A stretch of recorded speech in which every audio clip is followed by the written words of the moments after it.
Good morning guys, what's up? I hope you're having an awesome day. It's about time I got stuck back into the Falcon. We have been waiting for another box of that sound deadening stuff for such a long time now, and while the Skyline is waiting for a new sensor, oh well, I haven't really ordered it just yet, but before I get a new sensor and stuff, I want to get stuck into the Falcon and try and get that interior back in. So I'll finally get another box of Pingjing, so that way we can finish off the interior on the Falcon. And then I'm also thinking I might do something really cool with the headliner, which might be coming up very, very soon. So anyway, I'm about to head back down. I haven't touched the Falcon in probably about a week and a half, 2 weeks maybe. So this will be pretty fun. So we're going to head downstairs, we're going to go do that all today. First of all, we're going to do a dog check because Dougie, he's growing up. He's such a small little boy.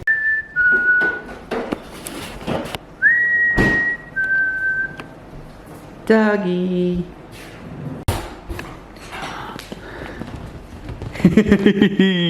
What are you doing? Hi.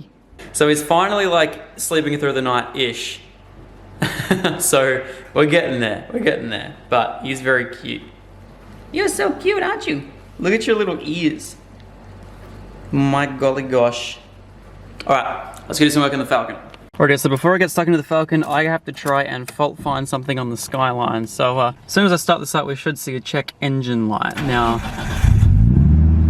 it starts a really nice cold start. It's actually really good. But if you guys can see, we do have a check engine light. So I have my laptop here. Quickly just open her up. Yes, I know my background's a bit of an issue, but that's not to stress at all. Alrighty, here we go. Link software. Here you go, right here.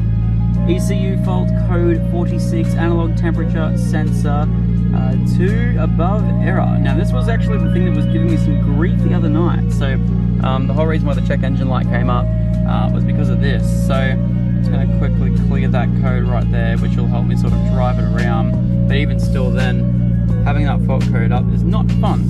So now that I have that, I can have a chat to Sam at Whitey's and we can get something sorted with that right there. So clear ECU fault codes.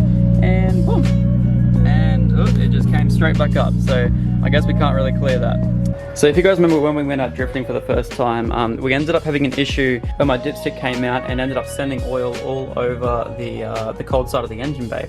So I managed to clean it all up. It's looking a lot better. However, I think what has happened is when I went and cleaned all that up, literally I just brake cleaned the whole lot, and there's a hose down at QR, literally just washed down the whole engine bay because there was oil literally everywhere.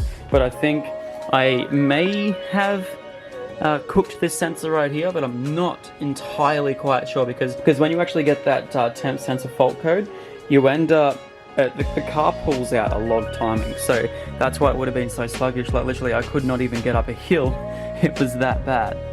So I'm gonna have a little chat to Sam and see what we can do about potentially even seeing if we can fault find and get a new sensor and plugging it in, see if that works. But yeah, I'm pretty stoked that was the only thing that came out of the drift event. So yeah.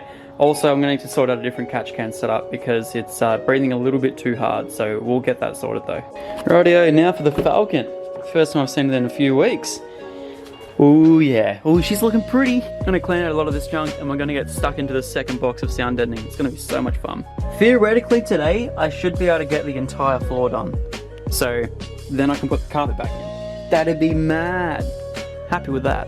Rightio, so as you guys can see, I've finished off the entire floor. And it's looking so good. And then also, you guys want to check behind here, a lot of you guys recommended that I actually fill up all the gaps in the doors, so they look heaps better. So I use these two rear ones here as a trial to see how I'm going to go about it, and I think I'm pretty confident that I sort of know what I'm doing with these doors now. So what I'm going to do, I'm going to quickly time-lapse this one here so you guys can see everything that I'm covering up. It looks as though every single little bit where this sort of bit here is exposed, where the pins need to sort of slide through, I've uncovered them all, so praying to God that I haven't really left anything out, anything that I couldn't cover up so the door card won't fit back on.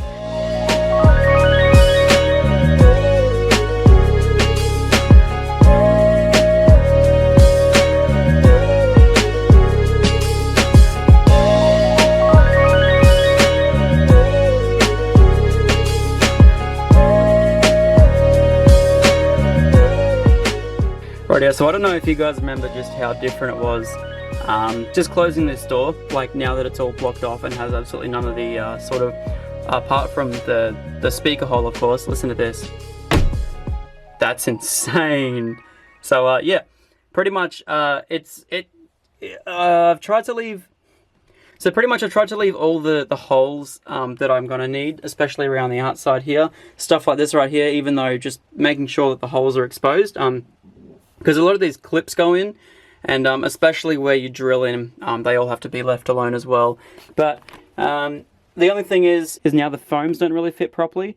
But I feel as though when I get the door card and I squish it on against it, it's going to sound a whole lot better, and it's just going to squeeze everything that could potentially rattle together.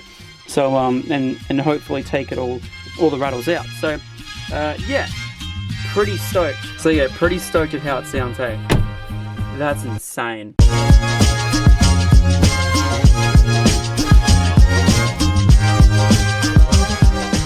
Rightio, so I have the whole car done, apart from the roof, which I'm going to do, and then yeah, the doors are all done, everything's pretty much all done. So as you can see, the interior is completely covered.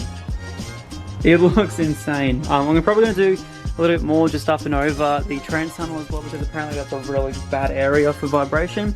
So I'm just going to do everything, plus where wires touch, especially stuff like the handbrake cable and just a whole big bunch of stuff. So the one thing I'm really being cautious about is just all those little holes that sort of go all over the place, because some of them are clips, some of them are screws. Yeah, so I just don't want to put anything out. But yeah, everything looks sick. And everything sounds amazing too. Like, listen to this door right here. Now that I've finally got the whole thing done. It's like one big long continuous sound. Sounds insane. So the doors are very heavy now though. They're very heavy. So yeah, luckily this isn't going to be the fast street car anymore. I'm not even quite sure exactly what I want to do with this car once I get it running again. Train's going to be expensive. I will probably take it out to a few track events, but I won't take it out to anything like what I used to. It's just going to be the comfortable, nice 600 horsepower streeter, and I'm going to be happy with that. The car scares the absolute living daylights out of me, so it's going to be sick just to have it cruise nice, have the nice roof lining that I'm going to end up doing, which is going to be pretty sick. Yeah, it's going to be awesome. One thing I was going to ask, if anyone in the Brisbane area wants to swap me a headliner, please do, because I will swap you the one with the DVD player. So I have no idea how much I'm going to sell it for just yet, but it rattles around and no one's ever going to use it. So if anyone wants a DVD player with the roof lining, it's been done by Repairable. Yeah, let me know. It's going to be sweet. This looks so sick. Oh man. So went over a few little bits more over the trans tunnel. As you can see, I sort of covered up everything. Might even see if I can find another little piece that will just fit right there, nice and snug. But everything's all done. So time to put the carpet back in. Hell yeah.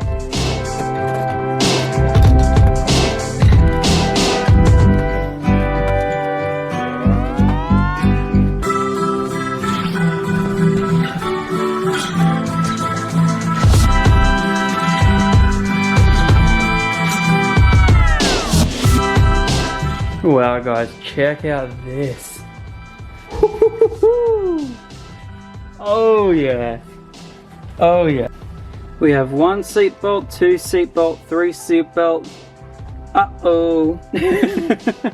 Oh, I'm just going to poke a little hole in that. Silly me, I can feel it. It's right there too. All good. That'll be the hole right there, I could imagine. Rightio, so now I'm going to take off the entire roof. So let's do that now. It's going to be great fun. The roof is just one thin sheet of metal that goes the whole way across. So it's going to be cool to sound deaden that whole thing, and it's going to be really easy too. Now I've got something really cool in store for the roof, so whether I'll be putting this in anytime soon, who knows? But yeah, I still have to actually order the part. But yeah, the whole floor has now been done. We're starting on the roof, and I also removed that DVD player, which is pretty cool. The audio actually tapped into the standard Ford sort of head unit as well, which is pretty sick.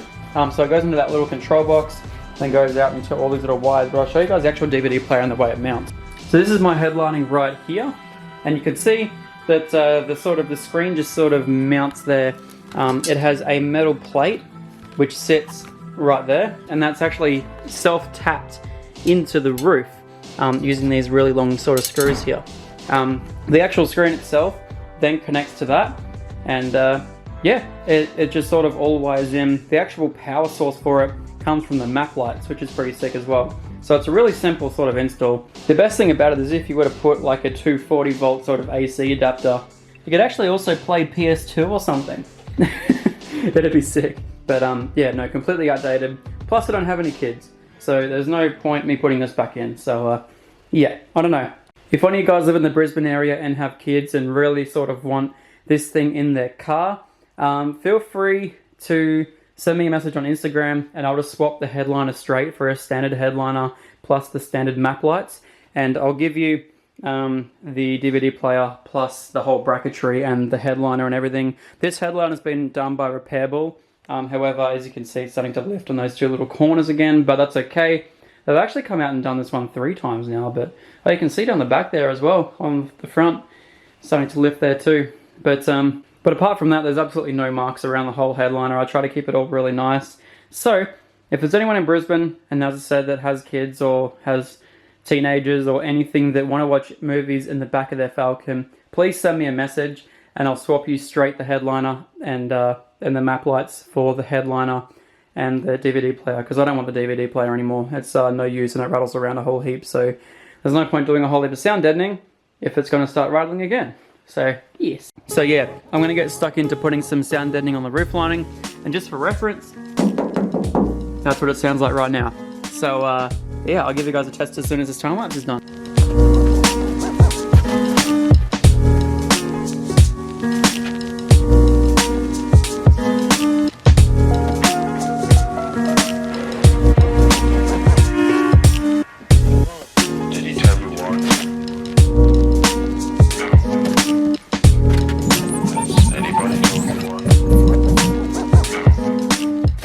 The roof is now completely done. It took about 10 minutes.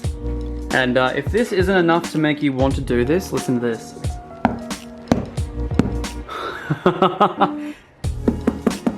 How nuts is that? Rightio, so I'm hoping to finish off all the sound deadening here today. Now what I'm going to do is I've got these A-pillars sort of along the back there, along all these sides here. And then I think I'm pretty much happy with the amount of weight that I've added, because I don't know if you guys know, but sound deadening weighs a ton. So these boxes right here, you can sort of see there's 2 standing up right beside each other at the moment. One of those boxes weighs 11 kilo, right? I put 4 of them in now. So I've sort of put the equivalent weight to having half a passenger in my car. It's nuts. So yeah. Anyway, I'm going to keep working at it. Gonna do, as I said, all the A-pillars and stuff. Hopefully get this whole thing done tonight. This... That's such an insane difference. God damn. Rightio, so I'm going nuts with what I have left. I do intend on doing the boot at a later date, but I want to do all the bits just everywhere before I... Well, I mean, the boot's pretty easy because everything's already exposed. I would literally just want to do the bits that are covered first. I do intend on going completely black, like plastics and everything, so I will have this out for a few days, plus I'm still waiting on something that I really want to do, which is going to be sick. So yeah, got a fair bit of work left to do, but yeah, no, the roof is sounding amazing. It sounds so good. So yeah, so I'm going to call it there today. We're going to go up and chill with Doug for a little bit and hang out with Sarah, because I haven't done that in a while. I've been away for a week, and today I've literally just sat in the car all day and just done stuff, so yeah, it's going to be fun.